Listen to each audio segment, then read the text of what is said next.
It was never about money in the beginning. It was about belief.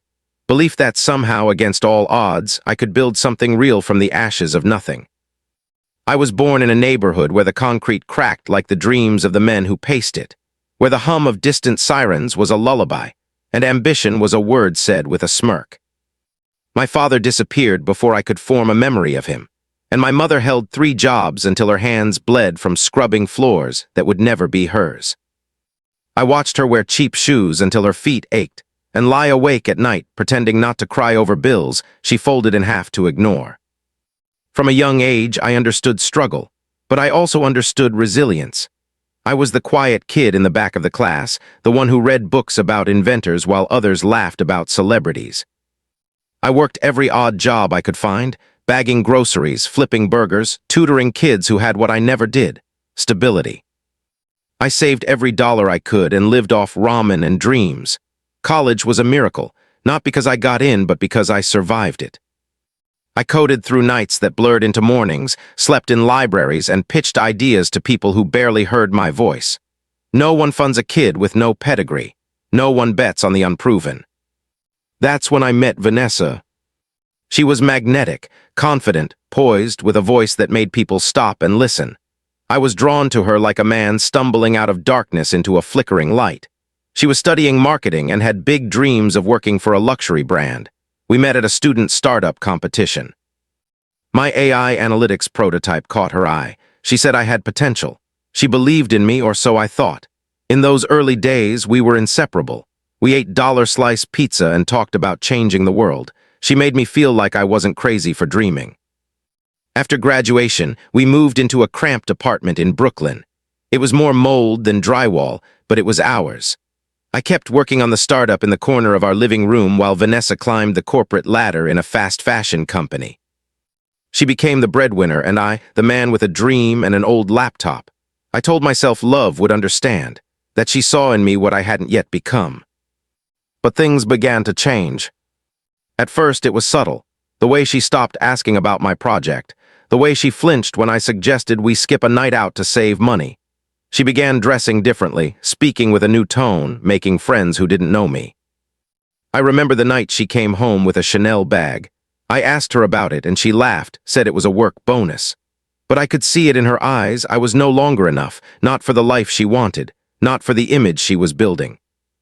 Still, I clung to hope. I worked harder. I revised my business model, tried pitching again. Rejection became routine, and every rejection drove me deeper into isolation. Vanessa stopped waiting up. She stopped looking at me like I mattered.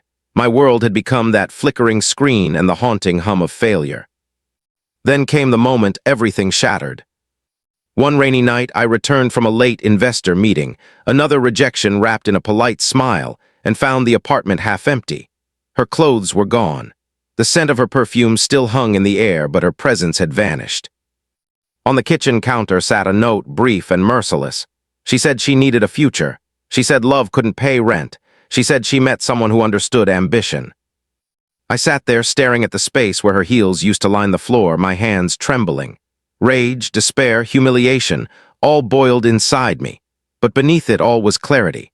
The kind of clarity that only comes when everything you relied on is gone. She had left me. She had mocked me. But I was still standing. In the weeks that followed, I hit my lowest point. I lost our apartment because I couldn't afford rent on my own. I couch-surfed with an old college friend who had a small place in New Jersey.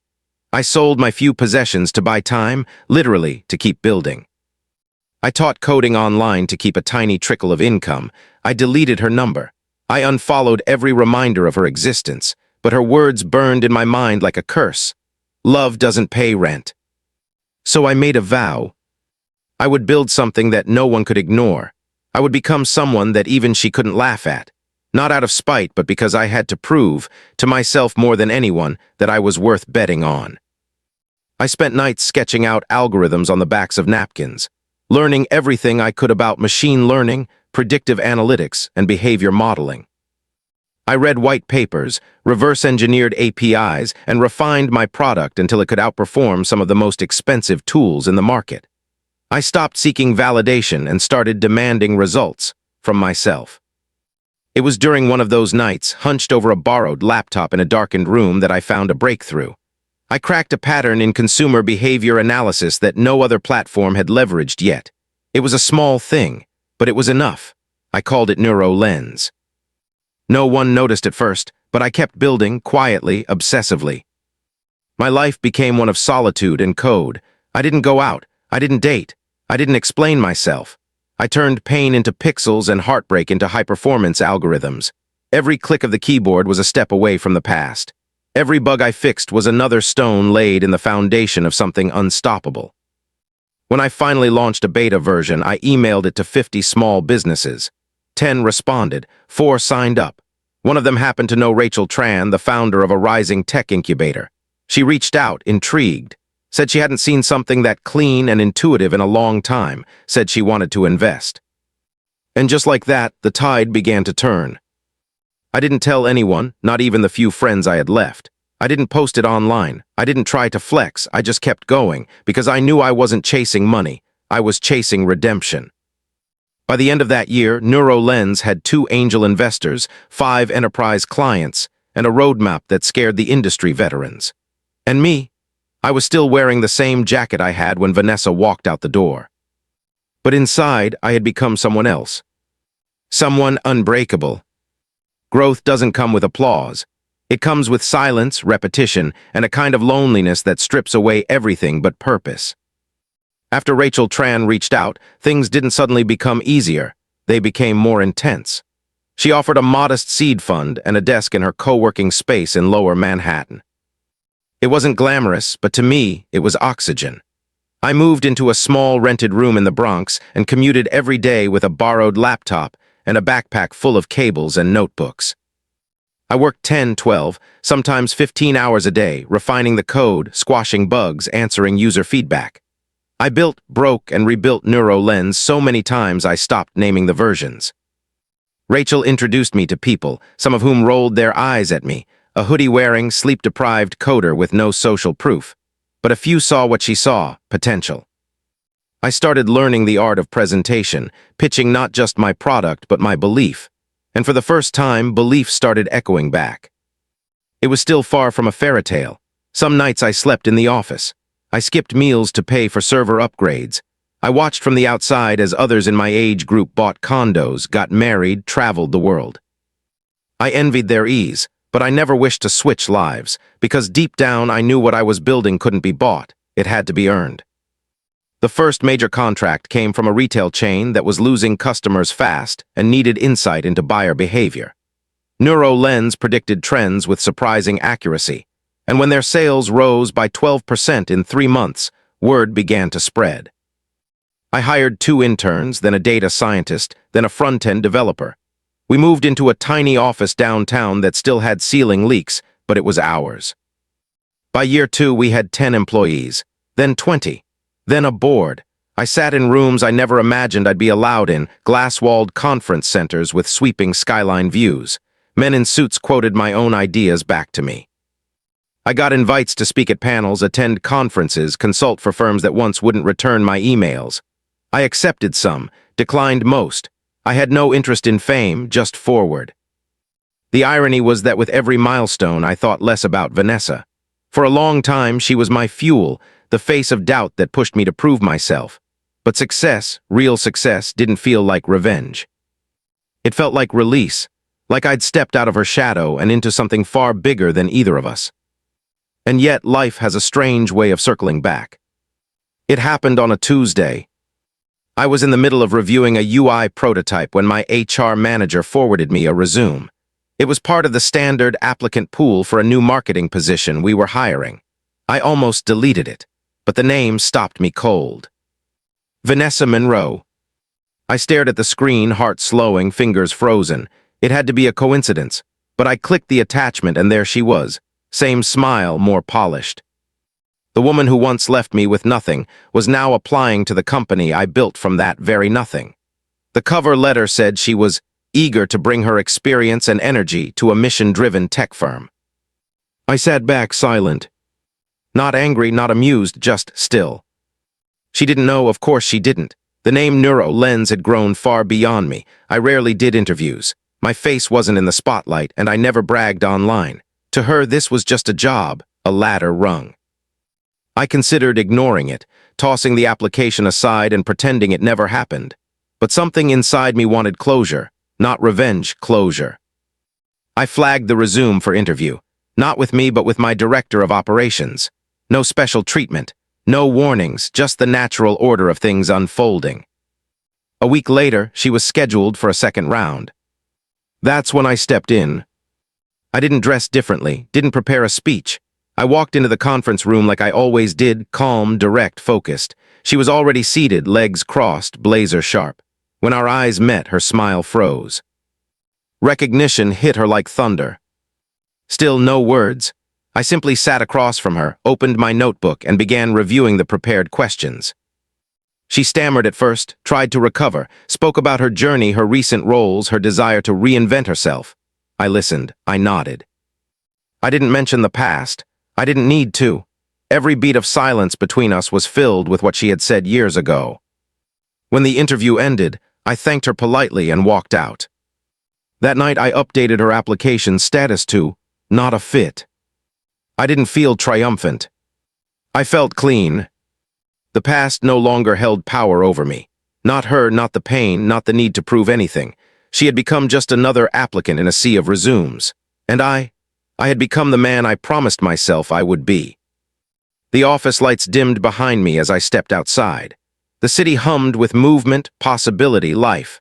I breathed deeply, not as the boy who was left behind, but as the man who had kept going. I had rebuilt everything she thought I lacked. And I had done it without ever becoming like her. I didn't celebrate that moment. I didn't tell anyone, not even Rachel. There was no victory dance, no toast with champagne, just the quiet turning of a page that had taken years to write. Life had moved forward, and so had I, but what I hadn't realized until that day was how deeply I had detached from my past. Vanessa was no longer the symbol of what I had lost. She was merely a mirror, showing me how far I'd come. The weeks that followed were filled with acceleration. NeuroLens landed a government contract that expanded our scope from retail analytics to public data modeling. We started predicting patterns in urban traffic, energy consumption, even emergency response needs. Our technology wasn't just reacting anymore, it was anticipating. My team doubled, then tripled. We moved into a new space, a glass tower with an unobstructed view of the skyline I used to admire from street corners. With success came responsibility. I was no longer just the coder. I was a leader, a decision maker. I had people who looked to me for direction, for support, for vision. I stopped doing everything myself. I hired better minds. I learned to delegate. I started thinking not just about product, but about culture, legacy, impact. And I made a vow that no one in my company would ever feel unseen the way I had once felt. Media began to take notice. I was invited to speak at a global tech summit in Berlin. The panel was on predictive tech for a changing world. I stood on a stage in front of 5,000 people and spoke not about code, but about clarity, clarity that comes from losing everything. Clarity that sharpens when you're told you're not enough. I told them about resilience, not as a buzzword, but as a life raft. After the event, a woman in her 60s approached me. She was a founder, too, someone who had started a sustainable farming platform after escaping an abusive marriage. She said my words made her feel seen. We hugged, no press photo, no PR stunt, just humans sharing the invisible weight of survival. Back in New York, our growth showed no sign of slowing. NeuroLens expanded into education, healthcare, and logistics. We partnered with nonprofits to provide free access to our tools in underserved communities. One of my proudest moments came when a high school student from the Bronx sent me an email. She had used our platform to model community health patterns for her senior thesis. She called it "The First Time Math Felt Like Power." I printed that email and taped it to my desk. I was living proof that broken beginnings don't determine final chapters. But I didn't forget where I came from. Every year on the anniversary of my mother's passing, I returned to our old neighborhood. I visited the laundromat where she worked, the library where I taught myself to code. I never made a spectacle of it. I just walked, remembered, thanked the silence for what it had taught me. Then one evening, out of nowhere, I received an invitation. It was a private gala, hosted by one of the firms that had once rejected me. The same one Vanessa's ex-boyfriend, the man she left me for, now chaired. I debated attending. Part of me felt it would be a regression, but another part, quieter and more centered, saw it as a circle closing. I went. I arrived late, dressed simply, without entourage. The ballroom was opulent, all gold trim and champagne towers. I recognized faces, some older, some colder, some pretending not to see me. I found a quiet corner and stayed there, sipping water. Then I saw them. Vanessa and him, standing at the center of attention. He looked older, worn, she looked polished but hollow. She spotted me before he did. Her expression faltered. She whispered something to him. He turned. Our eyes met. He approached me. He extended a hand. I took it. He said something about admiration, about how far I'd come. He asked if we could discuss a partnership. I smiled, not out of pride, not out of bitterness, just a quiet acknowledgement of time's strange mercy. I gave him a card. Not mine, Rachel's, my co-founder, my equal. If you're serious, reach out to her, I said. She handles strategic alliances now. Then I walked away. Not because I needed to, but because I could. Outside, the city was alive with night. Lights flickered in windows like stars. I didn't feel like a billionaire. I felt like someone who had finally arrived where he was always meant to be. Whole, free, at peace. And when I got home, I sat by the window, watched the skyline, and opened a blank notebook. Because the best part of building something from nothing is that once you've done it, you know you can do it again. Success changes many things, but perhaps the most profound shift is internal. It isn't the bank account or the recognition. It's the quiet knowledge that nothing owns you anymore. Not the past, not the fear, not the people who doubted you. And that realization is both freeing and sobering. I had stepped into a new life, but I knew I carried the scars of the old one with me, not as shame, but as scripture. In the months that followed the gala, I found myself turning inward more often. The expansion of NeuroLens continued rapidly, and we launched a European branch headquartered in Amsterdam. I traveled often, shook hands with dignitaries and innovators, and stood at the helm of projects I once only dreamed of. But in hotel rooms overlooking foreign skylines, I began to understand that legacy isn't about empire. It's about impact. And impact begins not in boardrooms, but in small, deliberate acts of alignment with your own values. I began mentoring, quietly without press or posts. I chose 5 individuals every year, young, overlooked minds who reminded me of who I had once been. We met monthly over video calls. I listened more than I spoke. Sometimes, all they needed was someone to tell them they weren't crazy for dreaming. I also returned to writing, not code but essays, reflections, private, handwritten journals that chronicled not my successes but my thoughts. I wrote about failure, about doubt, about the loneliness of building something the world isn't ready for. I didn't plan to publish them. They were for me, for the boy I used to be. Meanwhile, Rachel continued to blossom as a leader. She took over major strategy arms of the company, and in many ways she had become the face of NeuroLens. That suited me fine. I was never drawn to spotlight. I was drawn to substance, and Rachel had plenty of it. We built a rhythm, not romantic, but deeply respectful. She was the first person I trusted with not just tasks, but truth. It was Rachel who suggested we open a foundation. Let's take a portion of our revenue and invest it into community-led tech education, she proposed. Not just scholarships, infrastructure, labs, mentors. I didn't hesitate. Within a year, the NeuroLens Foundation launched its first tech hub in the Bronx, the very borough where I once slept on a friend's couch. I visited on opening day, stood in the back as kids filed in, wide-eyed, curious. One of them looked at the framed quote on the wall and asked who Ethan Cole was. The teacher smiled and said, "Just someone who didn't give up." I stood a little straighter. We opened more hubs in Detroit, Oakland, and eventually Nairobi. Places where brilliance lived but opportunity hadn't yet arrived. And every time a young person emailed me saying, "This changed everything for me," I knew the journey had been worth it. But life isn't all peaks. Even in ascent, there are shadows. I received news that my estranged father had passed away. No will, no funeral arrangements, just a call from a hospital saying his name matched mine. I felt nothing at first, then I felt everything. I flew to his city alone and collected his belongings, a shoebox of papers, a wristwatch, and an old photograph of my mother holding me as a baby. I stared at that photo for hours, wondering who he was, why he left, whether he ever looked back. I didn't cry, but I didn't leave untouched. I had the watch restored and placed it on my desk, not to honor him, but to remind myself that some stories don't get closure, they get continuity. I wouldn't repeat his mistakes. I wouldn't vanish from those who needed me, not while I had breath and reason. That summer, we held a retreat for the entire company. 3 days in the mountains, away from emails and deadlines. I gave a speech, not about growth or goals, but about gratitude. I thanked them for believing, for showing up, for becoming family.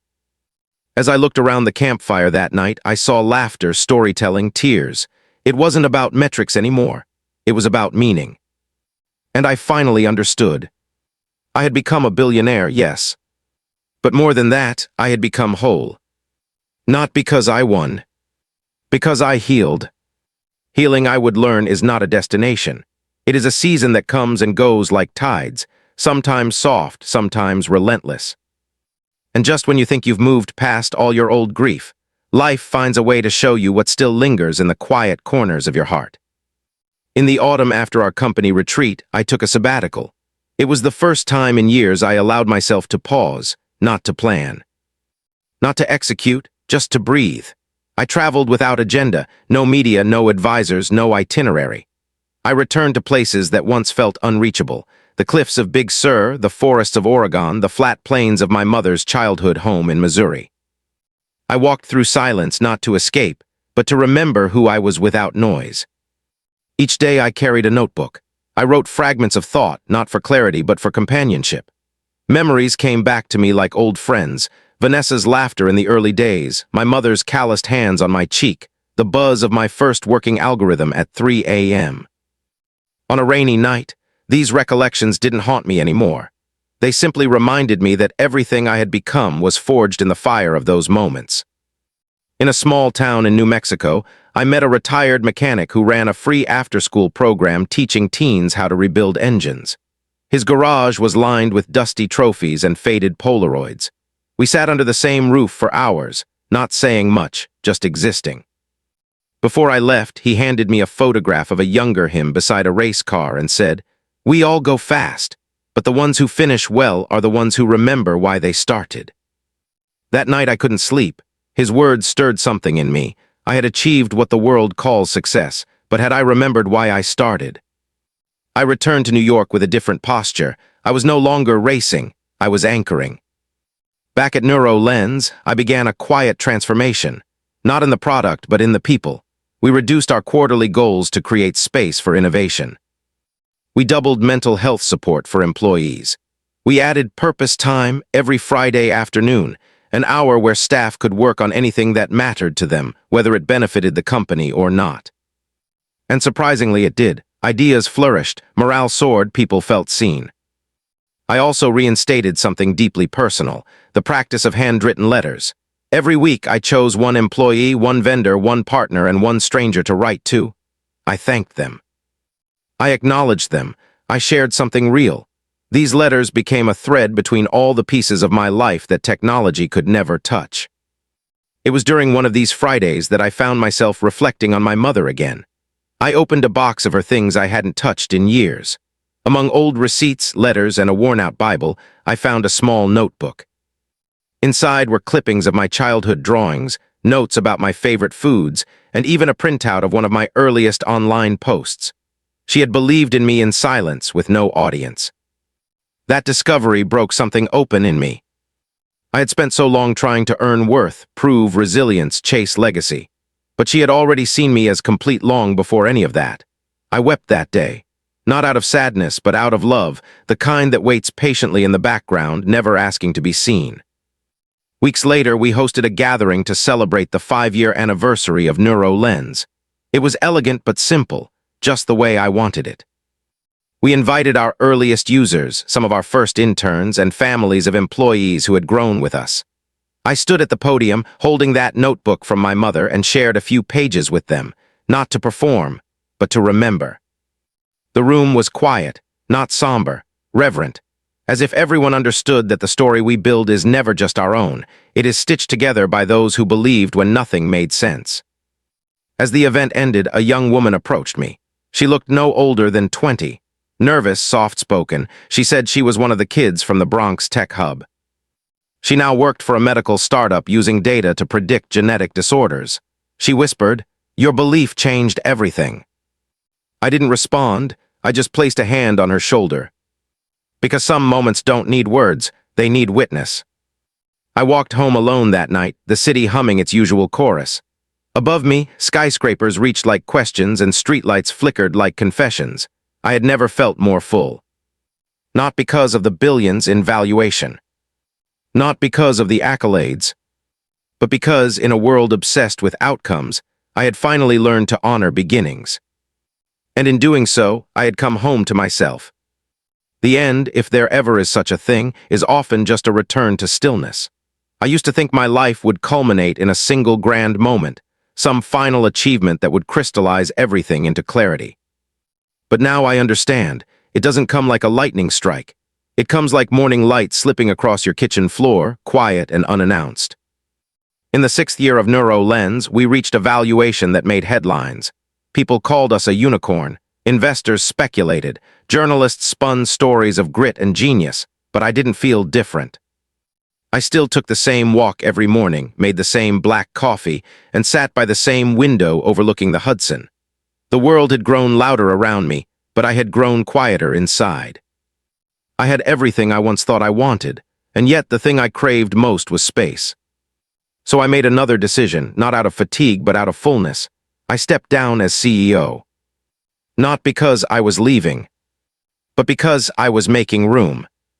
Rachel took the helm with grace. She was ready. She had always been. And I, for the first time in over a decade, allowed myself to let go, not of purpose, but of position. I stayed on as board chair, but my days were no longer dictated by schedules and calls. I reclaimed time. Time to write, time to mentor, time to be. I moved to a small house upstate, nestled between a creek and a field of wild lavender. No gates, no assistants, just the hum of crickets and the rhythm of my own thoughts. I planted a garden. I learned to cook with patience. I adopted an old dog from the shelter. He had 3 legs and the calmest eyes I'd ever seen. We named each other in silence. People often ask me now, when they find me at a speaking event or in a rare podcast interview, if I ever regret the past.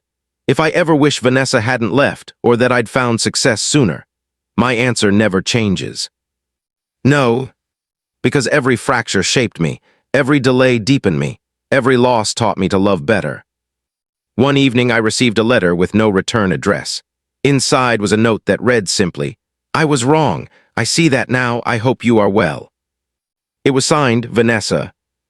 I didn't feel anger. I didn't feel vindication. I felt peace.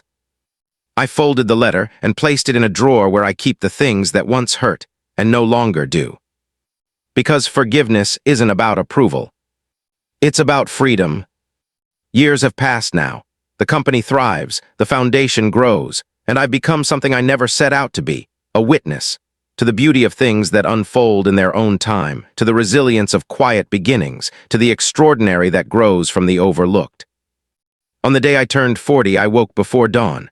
I brewed my coffee and stepped outside. The world was still, painted in that soft blue only seen before sunrise. I stood barefoot in the grass and watched the sky open, not expecting revelation, but receiving grace all the same. And as the light broke across the horizon, I said a simple thing aloud, not to the world but to myself.